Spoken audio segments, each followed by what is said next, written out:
Hello everyone and welcome back to Motorcast. I'm your host Matt today, joined by Toby and Matty. You guys already know who they are, but I will leave their Twitter links down in the description as well as everyone else from the Motorcast team. But today we're here to talk about the first week of testing in preparation for the 2017 season.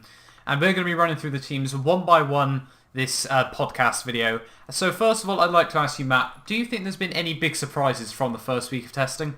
I would say the reliability of the McLaren, because I think we were all expecting quite a lot from them, and to see that they're already struggling with the reliability of the Honda engine, it kind of doesn't set the tone for the season very well for them. But yeah, it's looking not strong. Yeah, hopefully though, the car obviously looks beautiful. I'm sorry, Toby, you're outnumbered in this podcast because me and Matt both love the new Honda, but I hope the pace is there for the car and it's maybe just a few teething problems. Of course, we haven't really seen the car driven in anger as maybe the Ferrari and Mercedes both have. But I'm still optimistic for them. And Toby, any other big surprises that you'd like to quickly talk about? Well, quickly, I'd just like to disagree with what Matt just said. Because I, in fact, adore the McLaren. So, of course, I'm going to be outnumbered because it's 3 against 0. But anyway, no. With the McLaren reliability, I was actually expecting it because I'm quite a pessimist, and as a McLaren fan, I thought, well, I'm not really surprised. But in terms of other surprises, I'd probably say Haas. They've done a lot of laps, and I think in the first 2 days with Magnussen, they finished 4th in both tests, and that was really good for them. Also, Sauber completing a lot of laps for them, which was really good. Another surprise is that Toro Rosso haven't done many laps and have been really near the bottom. Maybe a bit of a surprise that Ferrari have been so high, but then again, look at last year and what happened in 2016 after the test with Ferrari. But I don't think there's been that many surprises, but Haas, they've definitely shown good signs, maybe to be the top of the midfield at least. So yeah, very, very interesting obviously from the first week, but I know we just brushed upon it. But I think it's fair to say that it was probably McLaren that had the most issues this week. Toby, do you think it could be the start of another bad season for the team, more like what we saw in 2015 rather than the 2016 season? No, I wouldn't. I wouldn't say that, no. I think the car's definitely a good car, as proven in the last 2 seasons. I think it's just the engine, like you say, that's the problem with the car. But I think if I remember rightly, day 3 and 4 they were pretty clean running. It was just day 1 and 2 that they had top problems. And to be fair, any team on the grid can have teething problems. I think we can probably see more next week, and I can probably answer your question more clearly after next week as to if they have more reliability issues. But maybe, hitting a bit of a stumbling block with the engine. But I wouldn't say it'd go down to 2015 level. And they definitely hope to make progress on 2016. But whether they can meet Alonso's aims of podiums and wins, I'm very unsure on that. Now, the next team that I wanted to talk about, Matt, was probably the team that didn't really have particularly many mechanical issues, but couldn't get the amount of running that they would have probably liked, just due to the amount of crashes that Lance Stroll had. Now, would you say, I think he had 3 crashes in the end, and obviously the team were talking about how they didn't have many spare parts for the cars. How much of a big impact do you think that will have on their 2017 season already straight away? Well, it kind of depends what mindset you go into Lance Stroll with, because, initially there's the whole dispute on whether he's there as pay driver. I personally don't think he is, but I know people who've raced against him in karting, and it's just more varying opinions on him, to be honest. I think you can just state as possibly a bit nervous. There's a lot of pressure on his shoulders, to be fair. Jumping from an F3 car straight into a 1,000 horsepower F1 car isn't exactly the easiest transition. So I think personally I can let him off. But he will have to sort of pick up his act a little bit. But I have faith in him that he'll be able to pull himself together, and hopefully he can put this sort of thing behind him. Because if this is the way he started, it can't get worse for him from here. So I think that's possibly the mindset he'll go with. Now, the next thing that I wanted to talk about, again, talking about new drivers coming into the sport, and obviously we mentioned during the preview for this first week's testing, but Antonio Giovinazzi obviously replacing the injured Pascal Wehrlein. Do you think that the third driver in the car may have hindered Sauber's progress with, say, how much information that Wehrlein may have been able to give back to the team, Matt? Possibly a little bit. Obviously Sauber would have preferred to have seen Wehrlein in the car. I think pretty much everyone would have liked to have seen Verlaine in the car because, we want to see how he can do against Ericsson. And considering how well Ericsson has done in testing and how good that Sauber seems to be looking at the moment, I think they're definitely looking as if they've got a stronger car than last year, but only time will tell. Giovinazzi is obviously, I don't think, he's obviously not a bad driver. He had a very good season in GP2 last season, so he'll definitely be better than nothing. I'm not really setting him up very well here. He's a very good driver, but there's nothing like having the real person in the car, if you know what I mean. So looking now to one of Sauber's biggest rivals from the 2016 season, and looking now at Renault, Toby. Obviously the first season for them, everyone knew it was going to be a struggle. It was, as Joe said last week, it was almost a rebranded Lotus car. Do you think, obviously they've spoke about how they really want to be pushing for the top 5 is their aim at the end of the season. Do you think this first testing has shown that they are possible of that, or do you think they're going to just fall short of their aims? Yes, I'd probably say that they definitely will make progress on last season because, as Joe said last week, it was pretty much a redesigned Lotus. But maybe the team's been a bit too arrogant because they said that, only the manufacturer teams will be able to live, or something like that. Only the bigger teams will be able to live with the new regulations. I think probably a little bit of a dig at Force India there. But you can't really say much apart from they've done a few good laps at testing, 293 laps overall, just one less lap than Red Bull, and actually Jolie and Palmer in a Red Bull sandwich. So it looks like the Renault engine's good this year and the Renault car's good this year. Obviously, I don't think it's ever going to be as good as Red Bull because, I don't think anybody's better than Adrian Newey. But, I think Renault have definitely made the right steps, particularly with the driver lineup, with a class driver in Nico Hülkenberg joining Jolie and Palmer. They've kind of all made the right steps, but you can't really tell until proper racing starts and extensive testing next week as to, where they'll fit in. So next I'd like to talk about last year's champions, obviously Mercedes. Now, they're still showing signs that they might be the team to beat. Obviously, they've been trading back fastest laps all week with the Ferrari cars. And Toby, would you say that just how many miles that Mercedes have been able to do? Obviously, the most laps of any team at 558. Do you think that they're in as strong a position as they were last year, or do you think teams such as Ferrari may be closing in? Well, it was definitely a help that they had both drivers out there on the first 2 days, because obviously you had Hamilton or Bottas, whichever one. Bottas was doing longer runs, Hamilton doing shorter runs, and then on the vice versa as well. And that probably really helped the team because Bottas actually did more laps, I think, probably than Toro Rosso combined, and probably Toro Rosso and McLaren combined, something like that, just doing these some rough figures here. But, they've definitely done some good testing, Mercedes, more laps than anybody, that's very important, as you say. 90 more laps than Ferrari. They were in good stead anyway, Mercedes were, for this season, but probably in a very good position now, considering they've been very solid in this first test. Now, obviously, we've just spoke about Ferrari, Matt, and I'd like to hear your opinion on the team. Do you think that they're showing that they have got really strong signs that they can challenge the Mercedes? You can see they're currently in second and third overall from the times on the week. Do you think that we'll see Ferrari mount a challenge for the constructors and drivers standings? It's not out of the question, but there's always the inkling with Ferrari, or at least recently in past few years with pre-season testing, that they always tend to run a little bit less fuel than the rest of the cars. We'll have to wait and see until we get to like Australia or a few races in to see where their pace is exactly at. But I hope they are. I hope they're really close to Mercedes. I think everyone who follows F1 is hoping that too. It's difficult to tell though if they are actually in a position to mount a serious challenge though. And I guess we'll have a bit more of an inkling next week.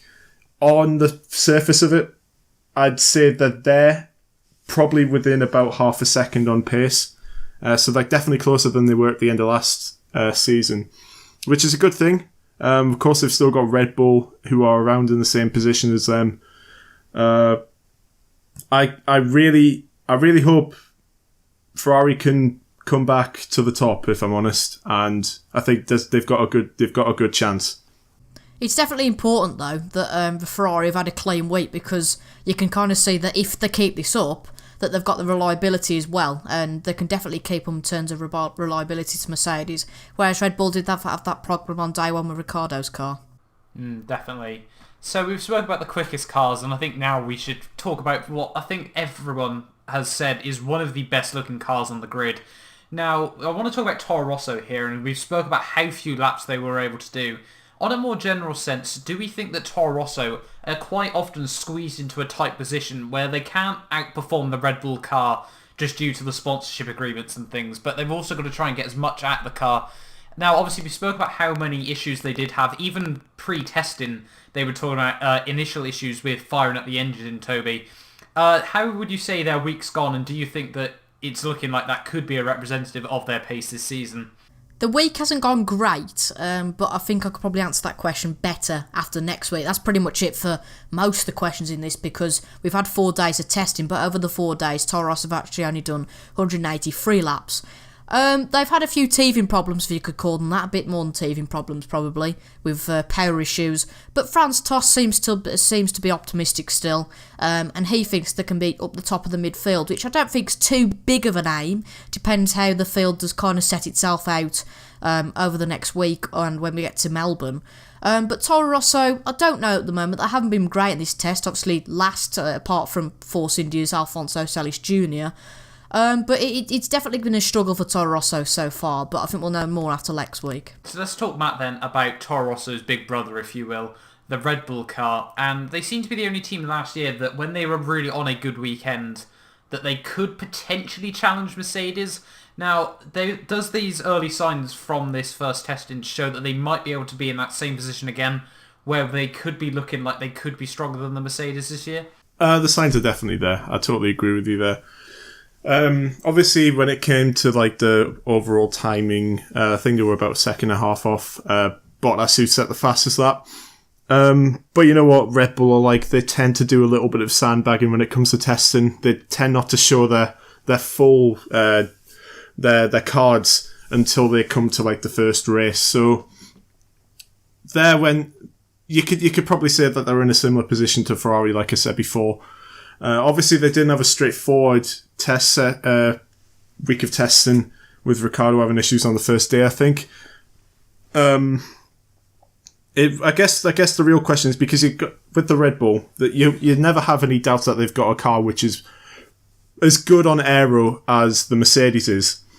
It's all about how good they've got their Tag, Heuer, Renault, whatever weird engine they've got in it. How good they've got that running.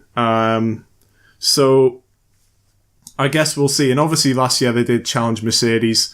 Monaco is the standout one where Ricciardo did get pole. Probably should have won the race, to be honest. He had the pace. Toto Wolff said that he believed the Red Bull was the quicker car on the weekend. Yeah, obviously. Just the strategy in that race cost them, really, which is strange for Red Bull, but you can call it a blip. They're usually pretty good with their strategies. So I think they're going to be there or thereabouts with Ferrari, I feel. So talking now we're down to the last 2 teams now, and let's talk about Haas next. Obviously, we saw at the start of last season that they had a very, very strong showing. They had 4th, and I think it was 4th and 5th place in the opening 2 rounds of the season.